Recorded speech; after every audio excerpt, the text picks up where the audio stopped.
할렐루야. 오늘 함께 예배하는 우리의 모습 가운데 하나님 주신 은혜가 충만하기를 간절히 축원합니다. 또 오늘 이 시간 우리가 온라인으로 함께 예배하지만 가정에서 또 우리 삶의 자리에서 예배할 때 그 풍성한 은혜가 가득하기를 간절히 축원합니다. 사도 바울은 고린도 교회를 향해서 그리스도인으로서 누구나 냄새가 나는데요, 그것이 바로 생명으로부터 생명에 이르는 냄새라고 선포합니다. 그렇다면 생명을 누려가는 신앙인은 어떤 모습이겠습니까? 새로운 피조물로서 우리가 이 땅 가운데 살아간다는 것은 무엇을 뜻하겠습니까? 오늘 1절과 2절 말씀은 이렇게 말씀합니다. 우리가 다시 자천하기를 시작하겠느냐? 우리가 어찌 어떤 사람에게 추천서를 너희에게 붙이거나 혹은 너희에게 받거나 할 필요가 있느냐? 너희는 우리의 편지라 우리의 마음에 썼고 무사람이 읽고 읽는 바라. 아멘. 자, 고린도 교회의 거짓 교사들은요, 예루살렘 교회의 유대주의적인 교인들로부터 추천서를 받아서 고린도에 와가지고 고린도에 있는 성도들을 선동을 합니다. 그리고 그들은 사도 바울이 이 같은 추천서를 갖고 있지 않다는 이유로 사도 바울을 거짓 사도로 매도합니다. 이거는 초기 교인들 중에서 얼마나 많은 유대인들이 아직도 율법으로부터 부자유했는지를, 자유롭지 못했는지를 단적으로 말해주는 구절임을 보게 됩니다. 이것에 대해서 사도 바울은요, 참된 추천서는 바로 종이 몇 장에 쓰여진 글이 아니라 복음으로 변화받은 고린도인들, 그리고 그들이 온전한 우리의 편지라고 반박하고 있다는 겁니다.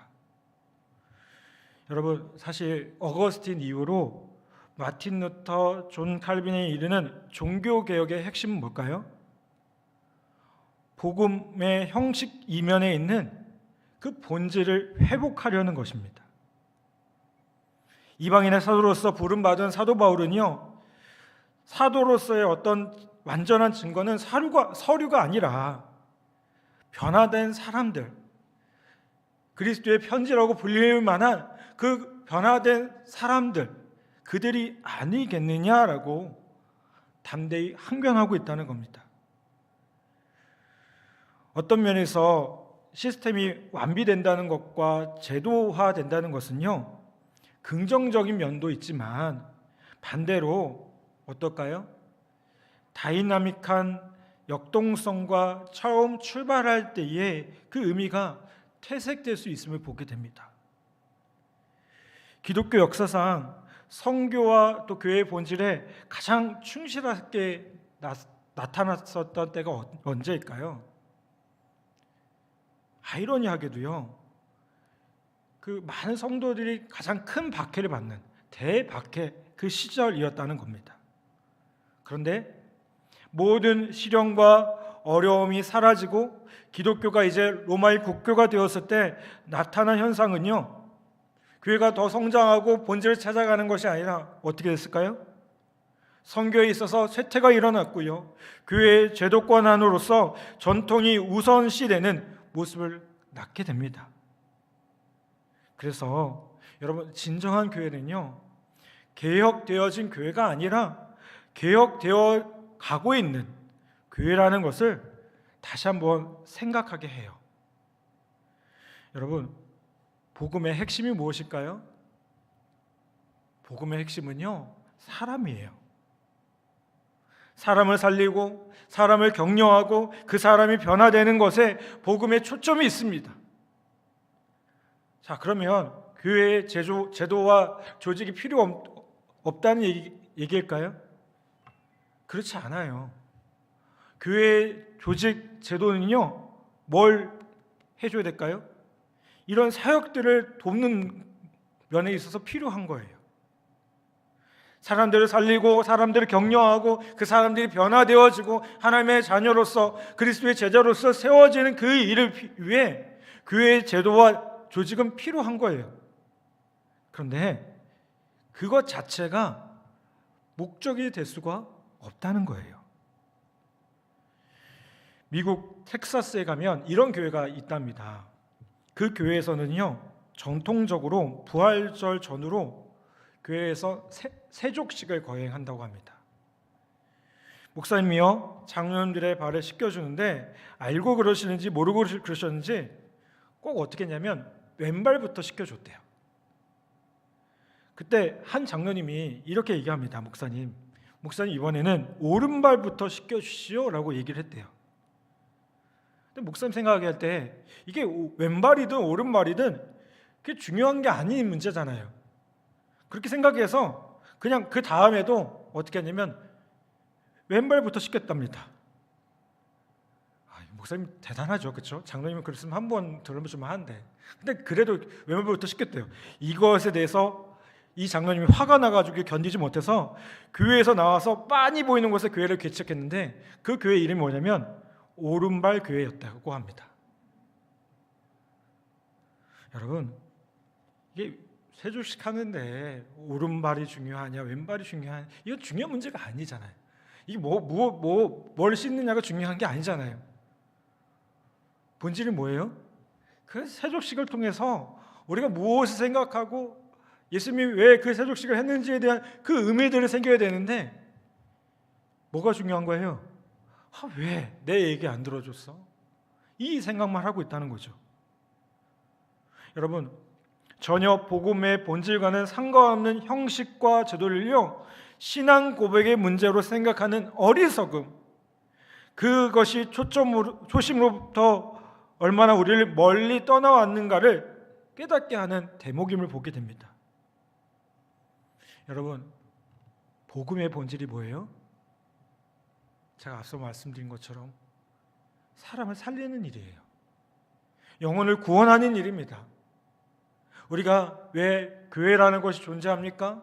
우리가 왜 이 멋있는 예배당을 짓고 또 이 어려운 가운데서 영상으로 예배를 증거하고 또 함께 예배합니까? 이거를 통해서요, 우리에게 맡겨진 귀한 사명이 있잖아요. 대한민국과 국군 복음화라는 그 사명, 여러분, 그게 크게 보면 대한민국이고 국군 복음화지만 작게 보면 뭘까요? 우리의 이웃, 내가 만나는 사람들에게 복음을 전하고 그 사람이 복음으로 변화되어지는 그 사명이에요. 내가 그렇게 나아갈 수 있게 한다면, 내가 그 사람을, 내 이웃을 그렇게 세워줄 수 있다면, 그러면 우리 교회는요, 그 사명을 충실하게 감당하고 있는 교회인 줄 믿어요. 사람이 죽고 사는 마당에 너와 내가 어디에 있겠습니까?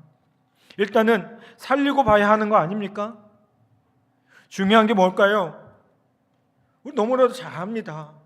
본질이에요, 본질.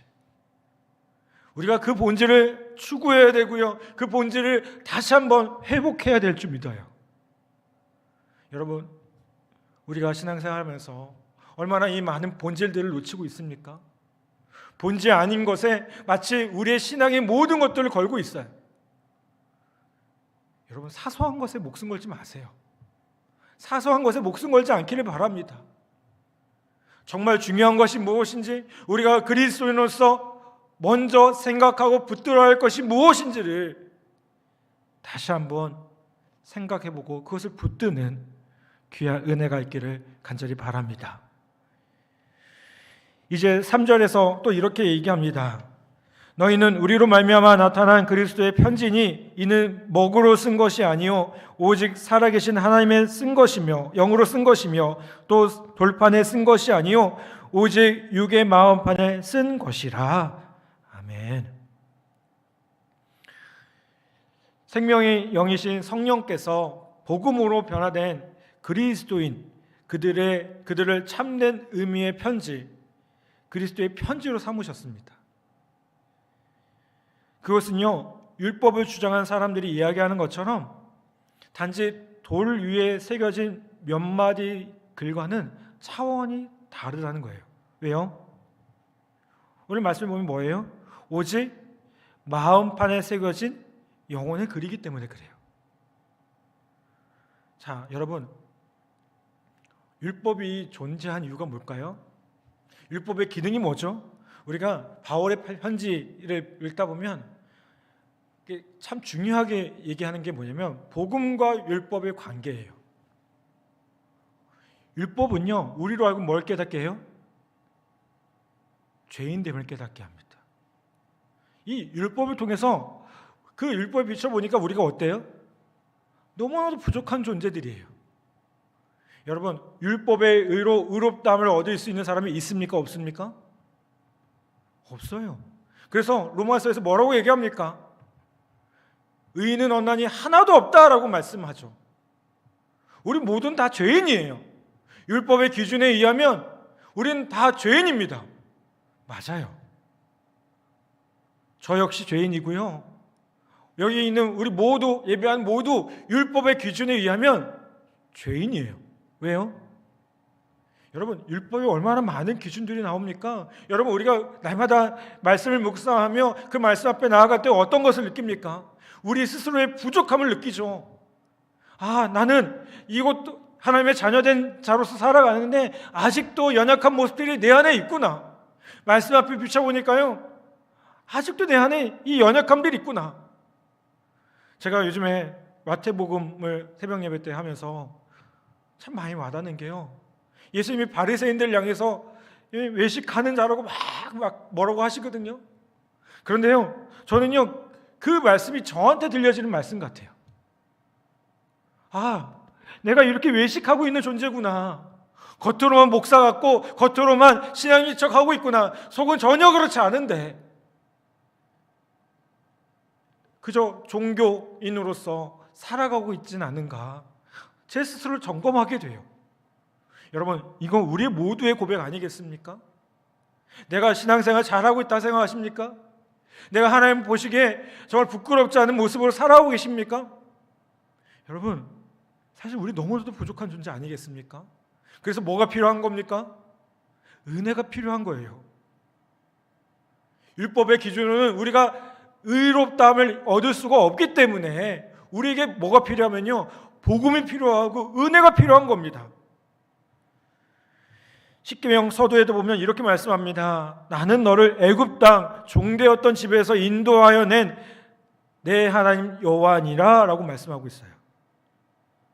여러분, 이 말씀에도 보면 결국 은혜에 대해서 이야기하고 있는 거예요. 하나님은 어떤 분이에요? 너를 종되었던 집에서 인도하여 낸 하나님이라는 거예요. 여러분, 이게 단순히 애굽의 종이 아니죠. 죄의 종, 그 모든 것에 종되었던 우리를 인도하신 분이 하나님이시라는 거예요. 그 말은 바꿔 말하면 우리는 어딘가에 매여 있는 연약한 존재, 죄의 종이라는 거예요. 여러분, 율법은요, 선민으로서의 책임감과 하나님의 은혜를 기억하기 위한 수단으로 제시되었지만 이스라엘 백성들은 어떻게 했습니까? 오히려 자신을요, 하나님께 나아가는 것을 제약하는 수단으로 이 율법을 사용합니다. 왜요? 율법을 기준을 가지고요, 판단했거든요. 율법의 기준을 가지고요, 이 사람을 지켰고 안 지켰기 때문에 저 사람은 선한 사람, 나쁜 사람이라고 판단했거든요. 여러분, 이건 우리에게도 마찬가지입니다. 교회에서 많은 사역을 하고요, 교육을 하고요, 봉사와 헌신을 합니다. 이거 왜 합니까? 이걸 통해서 우리가 의로워지기 위해서 하는 겁니까? 아니요, 절대 아닙니다. 여러분, 오해하시면 안 돼요. 교회 봉사 열심히 한다고 해서 우리가 의로워지는 거 아닙니다. 교회 봉사 많이 한다고 해서 우리가 특별한 존재가 되는 것이 아니에요. 여러분, 그럼 뭐예요? 이거 하는 이유는요, 우리가 하는 이 모든 것들을 통해서 영혼을 구원하기 위함이에요. 여러분, 우리가 먼저 하나님만 알았습니까? 우리가 하나님의 백성된 존재로 세워졌습니까? 하나님께서 왜 먼저 우리를 불러주셨습니까? 먼저 알았다면 그것 가지고요, 다른 사람 섬기라고요. 우리가 그 은혜에 이미 충만함이 있다면 그거 나만 누리지 말고 그것 가지고요, 다른 사람 섬기라고요. 여러분, 우리가 교회에서 여러 가지 사역들하고 코로나19 상황 속에서 또 몸부림치면서 예배하고 또 양육하는 이유가 뭐죠? 이거 우리 자랑하기 위함이 아니지 않습니까? 우리 교회가 이만큼 합니다, 우리 교회가 이렇게 대단한 교회입니다, 이렇게 자랑하기 위한 것이 절대로 아닙니다. 목회자인 저도요, 이걸 잘한다고 해서 내가 성공한 목회자, 내가 뭐 대단한 목회자라고 인정받고 싶지 않아요. 왜요? 그게 본질이 아니지 않습니까? 그러면 뭐가 본질이에요? 우리 아까 찬양했죠. 살든지 죽든지 내 몸에서 그리스도가 존귀되는 것. 살아도 죽든지 주를 위해 살아가는 것. 내가 하는 그 모습들을 통해서 그분의 백성들이 일어나고 그분의 백성들이 변화되어지고, 우리가 만나는 사람을 통해서, 우리가 하는 그 이 모든 사역들을 통해서 다시 한번 주님 앞에 돌아와서 정말 이 어려운 시기 가운데, 정말 힘든 이 시기 가운데 그 말씀으로 붙드는 그 모습을 보면서, 여러분, 우리가 그것으로 충분한 거 아니겠습니까? 여러분, 어떻게 하든지 세상 가운데서 하나님의 사람을 세우고 그것을 돕고 그것을 섬기는 여는 마음, 그것이 우리의 전부가 되어야 될 줄 믿습니다. 그것이 우리의 우선순위가 되어야 되고요, 그것이 우리의 가치를 결정하는 중요한 증거가 되어야 될 줄 믿습니다. 교회에서 여러 가지 의논들을 합니다. 실행위도 하고, 구역장님들과 우리 교회 직분자들과 이런저런 얘기들 참 많이 합니다. 여러분, 우리의 초점이 분명하길 바랍니다. 어디에 있어야 될까요? 본질적인 것에 우리의 초점이 있어야 돼요. 그리고 조금 비본질적이라면 양보하셔도 돼요. 충분히 양보해도 돼요. 이거 붙잡는다고요? 이게 이것 때문에 복음이 훼손되거나 그러지 않아요. 비본질적인 것은요. 여러분, 다시 한번 우리가 본질적인 것들을 다시 한번 붙드는 우리 모두 되기를 간절히 바랍니다. 4절부터 6절까지 또 이렇게 말씀합니다. 제가 다시 한번 봉독해 보겠습니다. 우리가 그리스도로 말미암아 하나님을 향하여 이 같은 확신이 있으니 우리가 무슨 일에든지 우리에게서 난 것 같이 스스로 만족할 것이 아니니 우리의 만족은 오직 하나님으로부터 나느니라. 그가 또한 우리를 새 언약의 일꾼 되기에 만족하게 하셨으니 율법 주문으로 하지 아니하고 오직 영으로 함이니 율법 조문은 죽이는 것이요 영은 살리는 것이니라. 아멘. 자, 여러분, 이 말씀에서 결국 얘기하는 게 뭘까요? 우리가 처음으로 돌아가려고 하는 이유, 초심을 회복하는 이유가 뭐예요? 우리에게 주어진 그 모든 만족이, 우리의 만족이 우리에게서 난 것이 아니기 때문에요. 하나님으로부터 나왔기 때문에 그렇다는 거예요. 여러분, 내게서 비롯된 만족은요, 내가 만족할 만한 그것이 사라지면 어떨까요? 다시 그 만족함을 채우기 목말라해요. 그래서 인간의 만족은 끝이 없죠.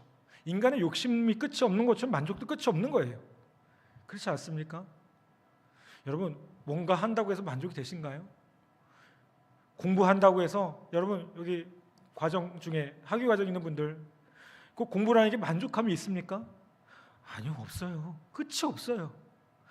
해도 더 목말라요. 여러분, 이게 내게에서 비롯된 만족은요, 그게 이루어지면 끝날 것 같은데 아니라는 거예요. 여러분, 그런데 변하지 않을 존재, 영원히 변하지 않을 존재, 그 존재가 내 기쁨의 원인, 내 만족의 이유라면 어떨까요? 그건 내 삶과 상관없이 그 만족은 영원해요. 그것으로 충분하다는 거예요. 주님 한 분만이면 충분한 거죠. 아멘. 여러분, 우리는 하루를 살아가면서 여러 가지 고비들을 만납니다. 참 많은 고비들을 넘기죠. 일상적인 것 같으면서도 많은 부담감과 두려움 또 우울함 속에서 시간을 살아갑니다. 교회 다닌다고 그리스도인 되었다고 해서 우울함이 찾아오지 않느냐? 아니에요. 문제가 없느냐? 아니에요. 찾아올 수 있어요. 여러분 이걸 부정하면 안 돼요. 자연스러운 감정일 수 있어요. 또 요즘에 코로나라는 상황 속에서 코로나 블루, 코로나 우울증이 생겼어요. 근데 요즘엔 이 코로나 블루를 넘어서 길어지다 보니까 코로나 레드래요. 아주 그냥 정신적인 면에 있어서 큰 문제들이 찾아오기 시작했다는 거예요. 많은 사람들이 어려움을 경험하고 있고요. 답답함을 경험하고 있습니다. 여러분, 이런 상황 속에서 우리가 어떻게 만족감을 얻을 수 있을까요? 상황과 환경은 그런다 할지라도요, 우리에게 참된 만족을 주시는 예수 그리스도를, 우리에게 구원자 되시고 우리의 능력 되시는 그 예수 그리스도를 우리가 바라볼 때, 그분으로 만족함을 얻을 때 우리는 어떠한 상황이든지 참된 만족을 누릴 수 있다는 거예요. 아멘. 여러분, 우리가 그 모든 상황 속에서 더욱 주님을 바라봄으로, 더 주님을 의지함으로 흔들리지 않고 요동하지 않고 참된 만족과 은혜 가운데 새로워지는 저와 여러분 모두 되기를 간절히 바랍니다.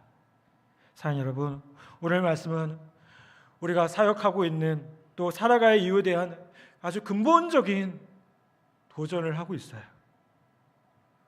정말 내가 그리스도인으로서 살고 있는가? 그리스도의 편지로서 살고 있는가? 오늘 우리가 찬양한 것처럼 십자가의 전달자로서 살아가고 있는가? 아니면 겉모습은 그리스도인인데 우리의 속사람은 전혀 그렇지 않은 모습으로, 정말 외식하는 그 모습으로 살아가고 있지는 않은가? 사랑하는 여러분, 오늘 우리가 이 말씀 앞에 우리 자신을 한번 점검해 보면서 우리가 추구해야 되고 우리가 나아가야 될 본질이 무엇인지, 우리가 어떻게 살아야 되는지, 참된 그리스도인으로서 어떻게 세워져야 되는지를 다시 한번 점검하고 또 점검하는 저와 여러분 모두 되기를 간절히 바랍니다. 그리고 다시 한번 오늘 이 말씀 앞에 우리가 결단하면서, 주님, 내가 본질에 충실하기 원합니다. 내가 복음에 충실하기 원합니다. 내가 주님 그 한 분만으로 만족할 수 있게 해달라고 우리 그렇게 다시 한번 고백하고 결단하는 놀라운 은혜가 있기를 간절히 바랍니다. 오늘 바울의 이 도전 앞에, 이 말씀의 도전 앞에 우리 정직하게 나아가는 우리 모든 성도들 되시기를 주님의 이름으로 간절히 부탁을 드립니다. 이 시간 우리 같이 찬양하겠습니다.